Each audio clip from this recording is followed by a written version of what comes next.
नमस्कार, मैं हूं प्रवीण और आप देख रहे हैं इंडिया टाइम 24 न्यूज। इस वक्त की सबसे बड़ी खबर, द्वारका डिस्ट्रिक्ट पुलिस ने डाबड़ी थाना क्षेत्र में हुए मर्डर केस के आरोपी को गिरफ्तार कर लिया है।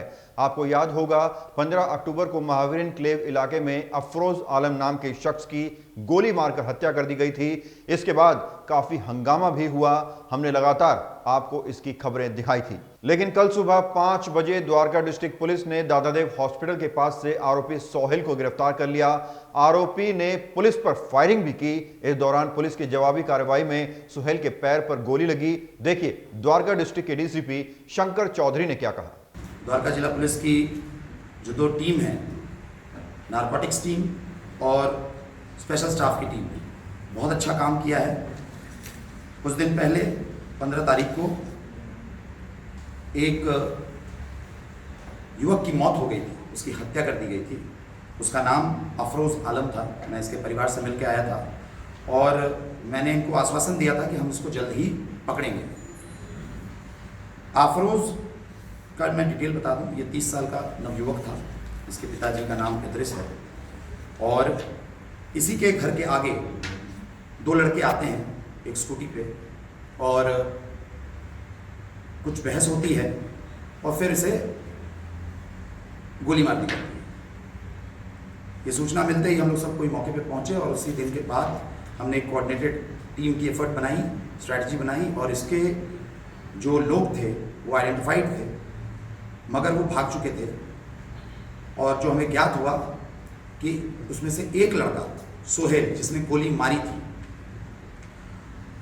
उसका डिटेल है Sohail son of Mehboob Khan, residence of the 172 new Janakpuri Jankipuri और इसकी उम्र 24 साल है। ये इस पर पहले से ही 8 मुकदमे हैं। आर्म्स एक्ट के मुकदमे हैं, एक्साइज के मुकदमे हैं, गैम्बलिंग एक्ट के मुकदमे हैं और फायरिंग के भी मुकदमे हैं।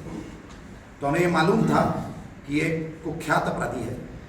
अब कुछ दिनों बीत जाने के बाद ये कल हमें सूचना मिली कि ये फिर से कुछ लोगों से उगाही करने के लिए वहीं जहाँ पे इसने युवक की हत्या की थी गोली मारकर, उसी इलाके में आ रहा है तड़के सुबह फिर से उगाही करने के लिए। हमारी team ACP Vijay Singh, inspector नवीन, सुभाष यादव, इन लोगों ने ट्रैप बिछाया। ट्रैप बिछाकर हमने इसको एप्रीहेंड किया। सुबह तड़के 5 बजे छठ पूजा पार्क नियर दादादेव हॉस्पिटल। और जैसे ही इसको एप्रीहेंड किया, संभावना पूरी थी ये हमें ये अपने तफ्तीश के दौरान जब इसको चेज कर रहे थे, हमें ये भी पता चला था कि इसने कह रखा था, इसमें 2 लोग थे, सोहेल और राजा उर्फ बिलाल। तो सोहेल का हमें वर्जन आ रहा था अपने गुप्त सूत्रों से कि मैं तो सरेंडर नहीं करूँगा और मुझे अपना वर्चस्व बनाना है गैम्बलिंग के वर्ल्ड में। ये पक्के सूत्र से हमें खबर थी। हमने जब ट्रैप लगाया तो नेचुरली ये हमसे भागने की कोशिश करने लगा और इसने अपने साइड से फायरिंग की। आत्मरक्षा में फिर से द्वारका पुलिस ने गोली चलाई जो कि इसके लेफ्ट नी पर लगी और फिर हम इसको ओवरपावर करने में कामयाब हुए। कि विगत दिनों में जो भी हमारे यहाँ हीनियस अपराध हुए हैं उसका मुझे दुख है, लेकिन हाँ, हम उसको वर्कआउट करने में भी कामयाब रहे हैं विदिन अ सेट डेडलाइन। और जब भी हमारे पुलिसकर्मी पर जवाबी हमला हुआ है, जवाबी हमले में हमारी पुलिस ने सख्ती और कठोरता से अपना रुख दिखाया है। मैं आप लोगों के माध्यम से ये भी बता दूं कि द्वारका जिले में और भी जो छोटे मोटे छुप के अगर सट्टा करा रहे हैं, दारू बिकवा रहे हैं, ऑर्गेनाइज क्राइम में इन्वॉल्व हैं,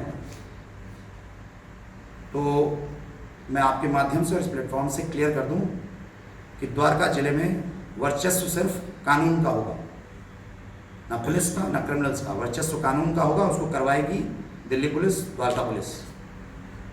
तो काइंडली उनसे अनुरोध है कि जहाँ पे भी वो छुप-छुप के ये काम कर रहे हैं वो ये काम छोड़ दें, हमारे युवा स्कीम में जुड़े, प्रोडक्टिव और लेजिट वर्क्स में जुड़े।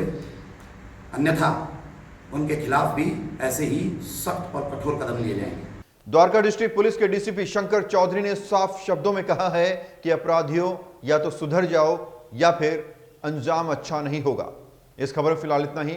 देश और दुनिया की तमाम खबरों के लिए आप बने रहिए हमारे साथ और देखते रहिए इंडिया टाइम 24 न्यूज। नमस्कार। खबरों से खबरदार रहने के लिए चैनल को सब्सक्राइब करें और प्रेस करें बेल आइकन।